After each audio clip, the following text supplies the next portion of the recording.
News में आपका sir.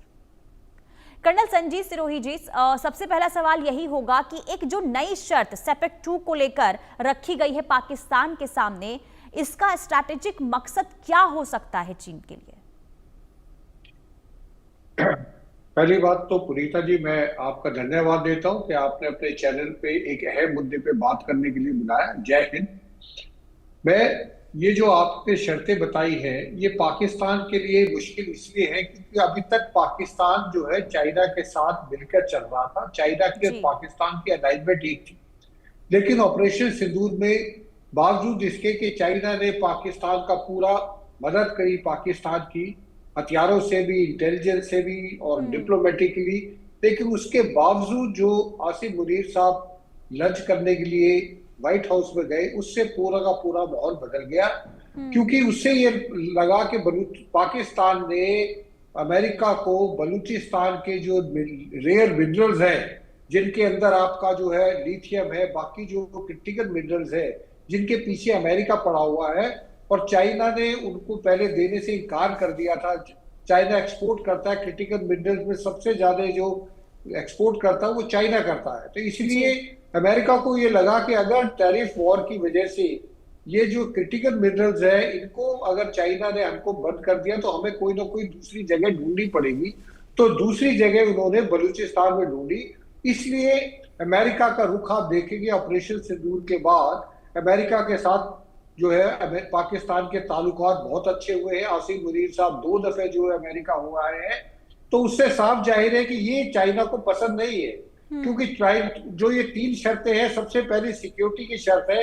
China कई साल से शोर मचा रहा है कि जो सीपैक में उनके जो इंजीनियर्स, उनके जो वर्कर्स काम कर रहे हैं और जो इंफ्रास्ट्रक्चर है, उसको जो है पाकिस्तान सुरक्षा दे, लेकिन वो पाकिस्तान उसको सुरक्षा नहीं दे पा रहा है। और फिर उसके बाद चाइना ने कहा कि ठीक है, हम एक निजी कंपनी को भेजेंगे जो कि पाकिस्तान में सीपैक में काम करते हुए लोगों को और वहां पे जो निवेश किया हुआ है उसकी सुरक्षा करेंगे। लेकिन वो पाकिस्तान एक्सेप्ट नहीं करता, क्योंकि पाकिस्तान इसलिए नहीं एक्सेप्ट करता क्योंकि उनको लगता है कि ये हमारी फौज के ऊपर, हमारी सिक्योरिटी फोर्सेस के ऊपर एक बहुत बड़ा डब्बा है कि किसी बाहर के देश के लोग आके हमारे देश में सिक्योरिटी प्रोवाइड करें। नंबर 1 तो ये अहम मुद्दा है।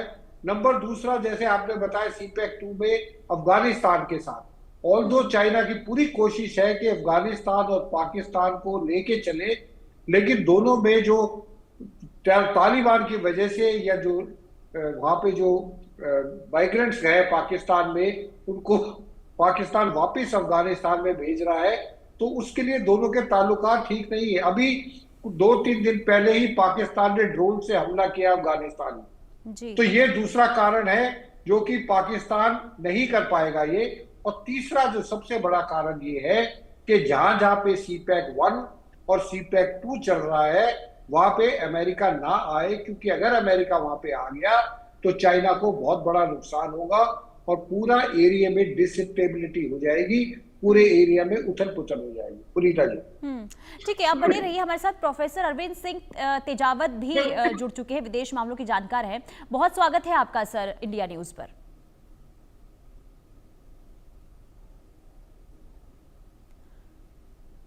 सर, आपको अगर मेरी आवाज मिल रही है, मेरा सवाल आपसे यही होगा कि अब जिस तरीके से, क्योंकि पहले चीन और पाकिस्तान साथ साथ चल रहे थे, ऑपरेशन सिंदूर के दौरान ये देखा गया, लेकिन अचानक से जो शर्तें रखी गई है पाकिस्तान के सामने चीन की ओर से, इसे आप किस तरीके से देख रहे हैं? मैं बहुत ज्यादा ऑप्टिमिस्टिक होकर इसे नहीं देख रहा हूं, क्योंकि चीजें अभी अंतर्राष्ट्रीय राजनीति में उस गति से या उस स्तर तक नहीं बदली है जिस स्तर तक हम सोच रहे हैं। क्योंकि भारत और अमेरिका के संबंध पूरी तरीके से खत्म नहीं हुए हैं। क्योंकि यहाँ यह ध्यान देना होगा कि जब हम अमेरिका कह रहे हैं तो वो केवल डोनाल्ड ट्रंप है। अमेरिका में एक बहुत बड़ा ऐसा धड़ा है जो भारत के पक्ष में बोल रहा है, जिसमें काफी महत्वपूर्ण लोग भी हैं, कुछ पुराने विदेश मंत्री हैं, कुछ पुराने राष्ट्रीय सुरक्षा सलाहकार हैं, और खासकर रिपब्लिकन्स भी हैं, और कुछ उसमें डेमोक्रेट्स भी हैं। तो केवल जो प्रेसिडेंट ट्रंप और उनके जो टीम के केवल कुछ लोग जो हैं, जो उनके आर्थिक सलाहकार हैं, वो भारत को दबाने की नीति पर चल रहे थे, पर जो कारगर नहीं हुई। और भारत का भी लंबे जो टर्म में, लॉन्ग टर्म में अगर देखें तो उसका हित भी अमेरिका के साथ है। तो देखते हैं कि अभी ऊंट किस करवट बैठ रहा है, पर मुझे लगता है कि बहुत ज्यादा इस बारे में सोचने की जरूरत नहीं है। पर भारत ने यह स्पष्ट कर दिया है कि पाकिस्तान और भारत दोनों एक साथ अगर अमेरिका साधने की कोशिश करेगा तो वह भारतीय हितों के अनुरूप नहीं है, और भारत ने दिखा दिया है कि उसके पास विकल्प भी है। वहीं चीन को भी ये बता दिया है कि अगर दोस्ती का आप दम भरते हैं तो आपको साबित भी करना पड़ेगा। एक तरफ आप गलवान करेंगे और दूसरी तरफ अगर आप दोस्ती करेंगे तो वो ठीक नहीं है। और हमारा जो ट्रेड डेफिसिट है वो भी काफी ज्यादा है, जो कि हमें उस पे भी चीन से बात करनी होगी। तो जब तक आपसे हितों के आधार पर कोई संबंध स्थापित नहीं होंगे, मुझे लगता है कि वो कारगर साबित नहीं होंगे।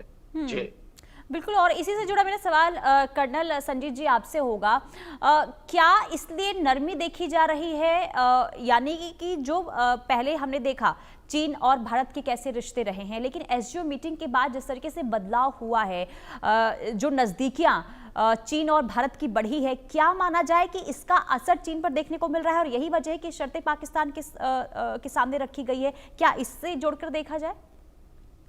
देखिए पुनीता जी, जहां तक चीन का और जो है पाकिस्तान का रिश्ता है, वो कहते हैं ना आयरन क्लैड उनकी दोस्ती है।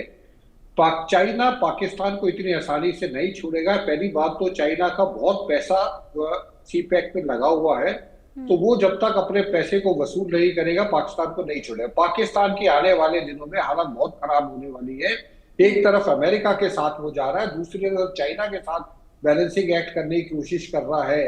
तो उससे जो है दोनों के, चाइना और अमेरिका के दोनों के इंटरेस्ट अलग अलग है, और दोनों, चाइना अमेरिका को थ्रेट समझता है और अमेरिका चाइना को थ्रेट कर सकता है। और उसके साथ पाकिस्तान अगर बैलेंसिंग एक्ट रखता है तो वो थोड़ा पाकिस्तान के लिए आने वाले समय में बड़ा मुश्किल हो जाएगा। और जहां तक आपका सवाल है कि भारत और चाइना के जो संबंध अच्छे होने, ये मजबूरी के संबंध है। भारत को मजबूरी ये है कि भारत के ऊपर 50% जो है टैरिफ लगा हुआ है।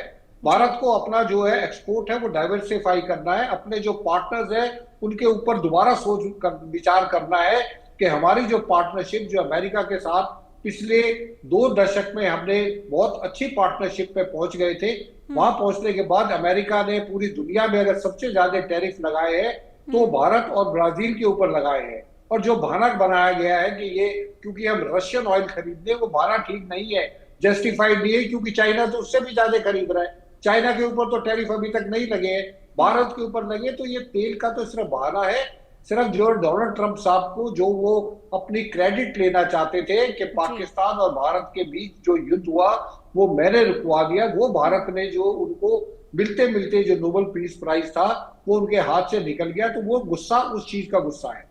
लेकिन ये चाइना और भारत के बीच में जो हालात इंप्रूव हुए हैं, पहली बात तो दोनों देशों को पता लग गया है कि एक दूसरे से कंपटीशन करके कोई फायदा नहीं है।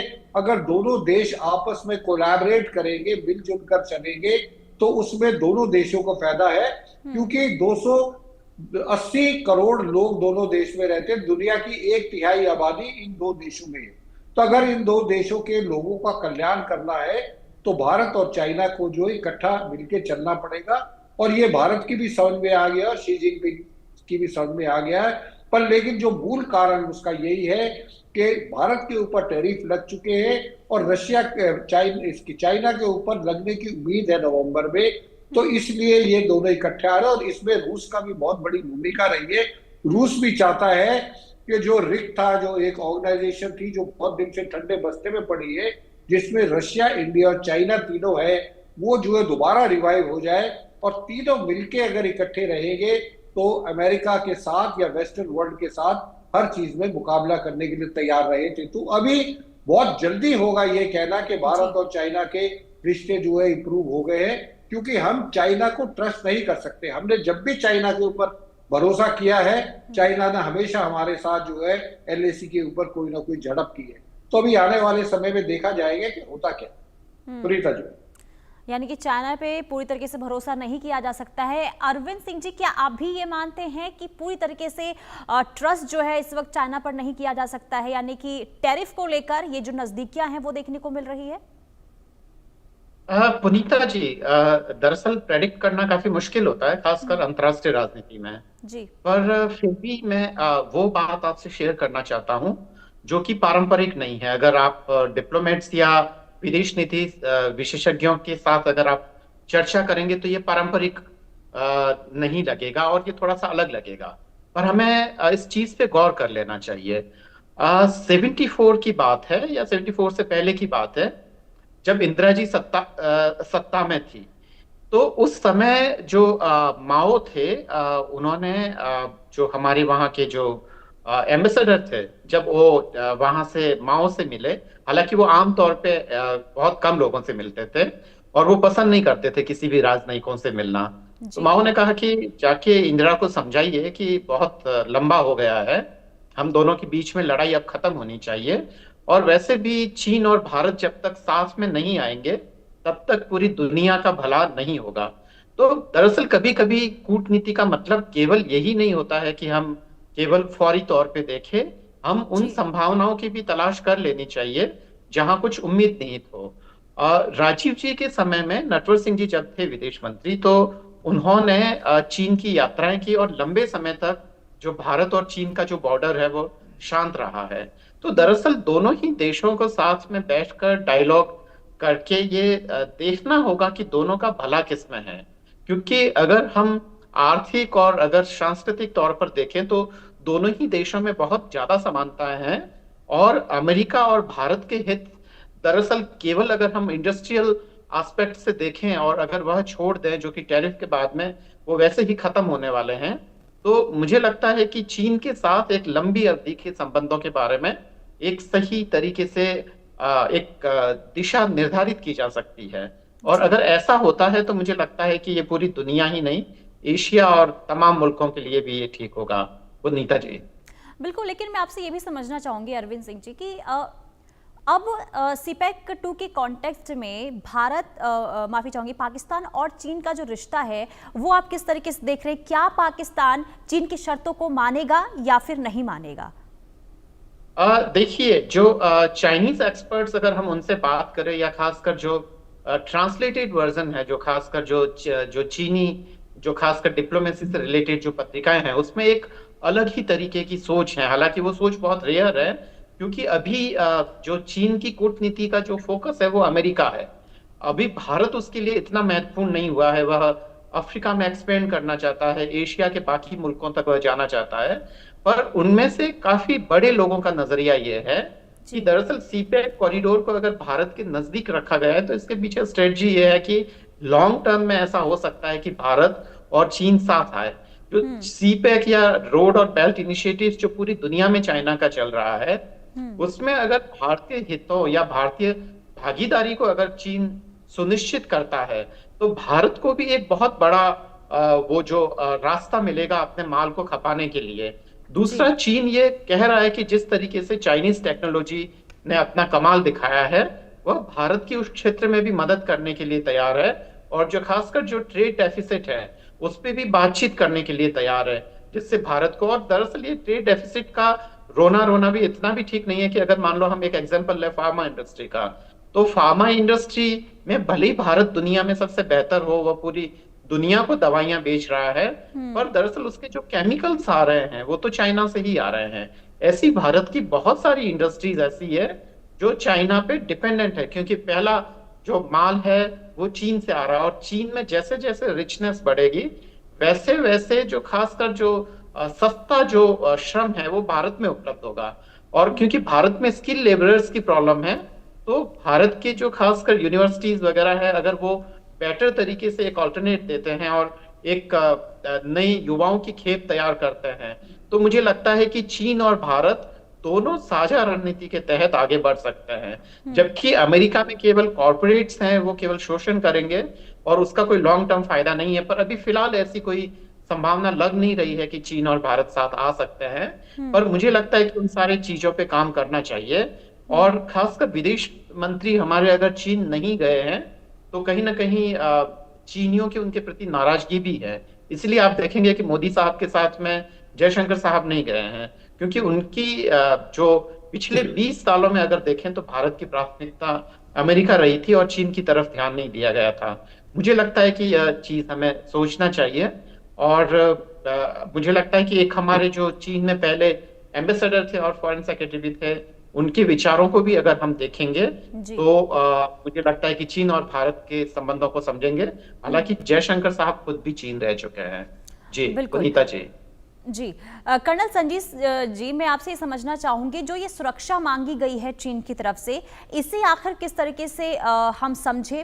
क्या बलूचिस्तान की ओर से जो बार बार सिक्योरिटी को लेकर वहां पर हम देख रहे हैं कि पाकिस्तान सैनिकों पर हमले हो रहे हैं, तो क्या यही वजह मानी जाए कि जो चीन है वो सिक्योरिटी मांग रहा है? बिल्कुल पुनीता जी, इसमें कोई शक नहीं है, क्योंकि आप देखेंगे कि सीपैक जो है बलूचिस्तान से गुजरता है और बलूचिस्तान के लोगों को ये लगता है कि जो चीन यहाँ पे आ रहा है ये हमारे मिनरल्स के लिए आ रहा है, और हमारे जो ये मिनरल्स हैं, जो क्रिटिकल मिनरल्स भी है, गैस भी है, बाकी चीजें उसके वो ले जाएगा, और उसका जो पैसा जो पाकिस्तान को आएगा वो पाकिस्तान का पैसा जो है पंजाब में खर्च होगा। ये बलूचिस्तान की पहले दिन से ये डिमांड रही है। और आप देखेंगे कि बलूचिस्तान पाकिस्तान में सबसे गरीब सूबा है, जबकि बलूचिस्तान के पास सबसे ज्यादा रिसोर्सेज है। तो इस चीज को मद्देनजर रखते हुए बीएलए हुआ या उनकी मजीद ब्रिगेड हुई, वो जो है चाइनीज वर्कर्स को, चाइनीज इंजीनियर्स को, ऑफिसर्स को टारगेट करते हैं, उनके इंफ्रास्ट्रक्चर को टारगेट करते हैं। तो ये तो जिस देश ने तकरीबन 35 से 40 बिलियन डॉलर जो है अपने पाकिस्तान में लगा दिए हो और उनको अपने ही लोगों की सुरक्षा उनके लिए एक प्रॉब्लम बन गई हो, तो आप खुद अंदाजा लगा सकते हैं कि फिर वो देश कैसे वहां पे पैसा लगाएगा। इसलिए सीपैक 2 में भी जो है चाइना अपने थोड़े हाथ खींच रहा है, क्योंकि उसको पता है कि अगर बलूचिस्तान में नहीं सेफ है हमारा सीपैक कॉरिडोर, तो जो बलूचिस्तान से जो अफगानिस्तान की तरफ जाने की बात है वहां पे तो टीटीपी भी है। तो इसलिए ये एक अहम मुद्दा है। उसके लिए चाइना अपनी प्राइवेट कंपनी को भी भेजना चाहता है ताकि वो सिक्योरिटी प्रोवाइड करे चाइनीज वर्कर्स को, लेकिन पाकिस्तान उसके लिए राजी नहीं है, क्योंकि पाकिस्तान के लिए, उसकी फौज के लिए एक बहुत बड़ा दब्बा होगा कि सिक्योरिटी के लिए बाहर से कोई एजेंसी आए। तो ये एक अहम मुद्दा है जिसके ऊपर पाकिस्तान और चाइना के बीच में तकरार है।